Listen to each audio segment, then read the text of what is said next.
Hi there, my name is Ryan Teller and this is my Nucor case presentation. The first question we had was, what are the primary competitive forces impacting U.S. steel producers in general and producers like Nucor that make new steel products via recycling scrap steel in particular? So we'll go into some of the primary, secondary, and tertiary competitive forces of Porter's 5 forces. The 5 forces are barriers to entry, the threat of substitutes, supplier power, the intensity of the rivalry among existing competitors, and the power of buyers. In this type of industry, the steel industry, the primary competitive forces, the ones that are the strongest, are the first one is the power of buyers. In the steel industry, a lot of the product is very similar, therefore buyers have a lot of power when it comes to they can choose where to get it from. There's not necessarily a lot of customer loyalty, because a lot of times people just go for whatever's cheapest. So the power of buyers is definitely a strong competitive force in this industry, as well as the intensity of rivalry among existing competitors. So as there are a lot of competitors worldwide in the steel industry, the rivalry, there's a big rivalry between competitors, not only in the U.S. but also around the world. I know China has quite a few of the top 20, according to the figure in the book. When it comes to steel industries, the U.S. has a couple in the top 20, but there's a lot of rivalry among existing competitors. A secondary competitive force, which holds slightly less weight than the first, it's not as prominent as the other competitive forces, would be the supplier power. So yes, suppliers do have a certain amount of power. When it comes to this, they can differentiate their product as much as they can. They can choose what prices to sell it at and such. So suppliers do have a fair amount of power, not nearly as much as the buyers, and it's not nearly as strong as the intensity of the rivalry. And finally, the lower tier competitive forces that don't hold a lot of weight in the steel industry are the threat of substitutes and barriers to entry. There's not really that many threats of substitutes in the steel industry. Steel is kind of a unique product. There's not really a secondary item that you can get at the cost and efficiency of steel, as well as barriers to entry. There are a lot of barriers to entry for new firms to come in. Most of the, if not all of the competitive organizations have been in the industry for quite some time. Nucor has been in for decades, as well as pretty much every organization in the top 20 list in the book. So there are a lot of barriers to entry. It's high cost to start from scratch a steel industry, and so more often than not you see other organizations buy out smaller ones rather than smaller ones build to become a prominent organization. So these are the competitive forces that go into steel producers like Nucor. So again, the strongest ones are the power of buyers and the intensity of rivalry among existing competitors. Those are the two main competitive forces that organizations have to deal with if they want to be successful. Moving on to the SWOT analysis of Nucor in particular. Alright, so some of the strengths that Nucor has is they were able to, according to the book, they diversified their products. They wanted to expand and have as many types of steel products as possible. Now, as we talked about before, there's only so much you can do with steel. So you'll see that later on in this, but they were able to make different products, various products, instead of just the standard steel products that most organizations have. They took it upon themselves to be innovative and create new things in the attempt to gain some market share in the nation and in the world. They also have disciplined top executives. Their executives were very disciplined, very organized. They understood how to handle money in innovations, where to spend it, how to spend it. In the book, it talked a lot about how the top executives knew how to run the organization. That's how they've been able to be so successful in the U.S. and even in the world over the past 30, 40, 50 years. They also have been producing cost-efficient technology. Finding ways to reduce costs while being the most efficient in their industry is essential for any organization to be successful. Nucor has been able to do that with their technology, and probably one of the most important strengths is the efficient strategic planning.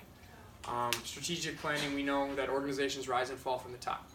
So when an organization has a great structure with disciplined top executives and efficient strategic planning, you know you can do well. And Nucor has been able to do that well in order to stay on top of their industry in the nation and compete in the worldwide market as well. Another strength that they had was their first movers in the facility for direct strip casting of carbon sheet steel. So I talked about this in the book, where they were able to innovate new technology that no one else had yet. They became the first movers in the industry for this type of production. I don't know the basis of what this entitled, but being able to be first in the industry, they've been able to get a head start on other organizations, and as a result, see more success.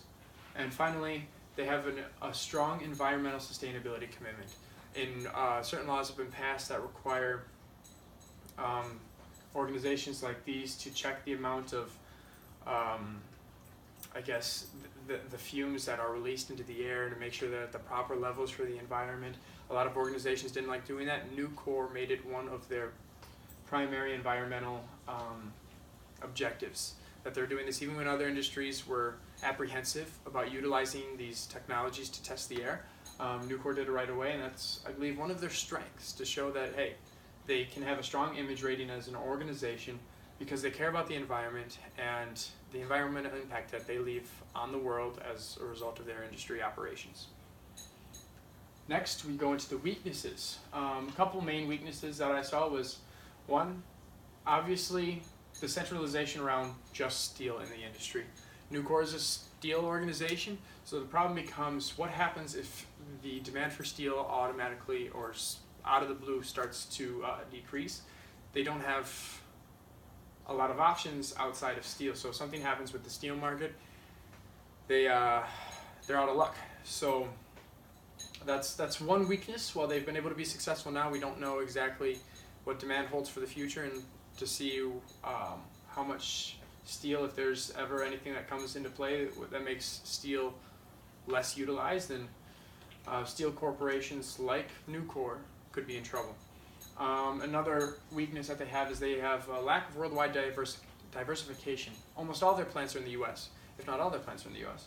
And as a result of their plants being in the U.S., their worldwide diversification isn't quite there. They don't have plants around the world like a lot of other industries do. So they're kind of centralized to the U.S., and they're doing a really good job in the U.S. However, one thing they could continue to work on is expanding towards international operations too, to compete better in the global market. Some opportunities that they have, starting with future U.S. legislation.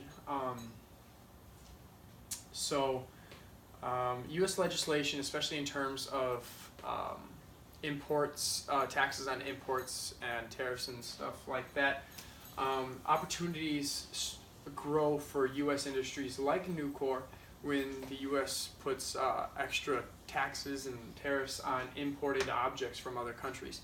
That keeps the business localized in the U.S., so more companies will purchase through places like Nucor as opposed to outsourcing and buying their materials from other countries. The expansion of plants into foreign markets, like I talked about before, that's one of the opportunities they have. They can continue to build plants in other markets in other countries to continue to expand their operations to become more competitive worldwide, to be able to compete with some of the companies in like China.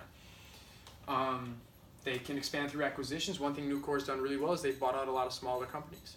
And that's one thing they can continue to do as they continue to thrive. They can continue to acquire new companies and be able to grow that way.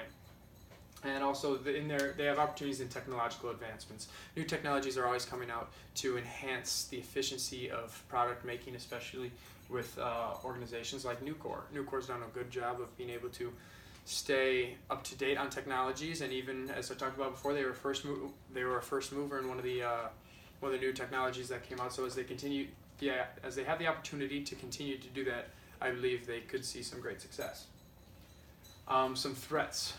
One of the biggest threats to a steel industry like Nucor is foreign countries dumping their cheap steel into the U.S. So what happens is when there aren't very high import taxes or anything like that, other countries, steel organizations they've dumped all the materials at an extremely low price that Nucor isn't able to compete with. And as a result of that, obviously organizations go and buy these products from other countries, and Nucor has struggled. This has been one thing that I talked about in the book that Nucor wasn't very happy about. But as a result of that, the U.S. did start working on legislation to start putting a higher price on imported items to try to slow that dumping down. But that's still definitely a real threat in the market for steel. Another threat is the increase of foreign competition. So as Nucor continues to do well through U.S. operations, the worldwide foreign market is also doing pretty well. I mean, like I talked about before, on the list of the top 20 industries worldwide, when it comes to steel, Nucor was like number 18. The next U.S. plant was like number 20. But there were 5 or 6 China plants in like the top 10, and there is definitely a high threat of competition in this market, like we talked about with the at the very beginning when we talked with when we talked about the competitive forces. The intensity of the rivalry among existing competitors is definitely a primary force, and that's the one that comes into play here with the threats. And then another threat, like it was an opportunity and it is also a threat, is technological advancements. So with technological advancements, Nucor has to make sure they remain on top of that. They need to make sure that they're up to date with the current technological advancement, because as a threat, if other organizations can jump on new technologies first, Nucor could fall behind. And when you start to lose your foothold in a market like the steel industry, it can be very tough to build it back. So those are just some of the threats. Now we move on to the second question we were asked was, what does the SWOT analysis reveal about Nucor's situation? Does Nucor have any core or distinctive competencies? And yes, I believe that Nucor does have a few competencies. Here's just 3 of them that I pulled from my research and reading the book. Was one, like we talked about, there was innovation. They have been able to be very innovative, keeping up with the latest trends in technology, even creating their own systems to be able to produce at a higher level of efficiency for lower costs through new technologies and other such operations, and through even the leadership of the organization. That leads right into corporate culture or corporate structure. The organization has done really well with maintaining a high quality structure, especially stemming from their top executives. So in the book it talked about how the organization didn't go and use money. They used money wisely, especially with acquisitions and other such things. They used their money as they knew they had it, rather than letting their corporation go into deeper and deeper debt trying to grow. They've been able to be efficient and cost effective with their money and resources, and the structure of the organization overall has been really well built. And then finally, one of the core competencies is they're the leaders in the American market. Out of all the American steel industries, Nucor was number 1, at least from the textbook at that time. And so Nucor has done really well at staying on top, staying ahead of the game, especially in the American industry.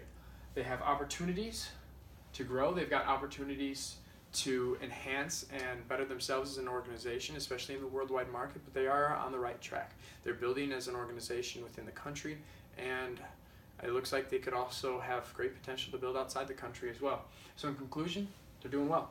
They have a solid foundation in the U.S., and if the government can keep other countries from effectively just dumping their products on onto American soil for really low cost that Nucor can't compete with, they can continue to thrive. I congratulate Nucor for how they've been able to be successful in over the last 5-6 decades, and I believe they can continue to be successful in the years to come. Thank you.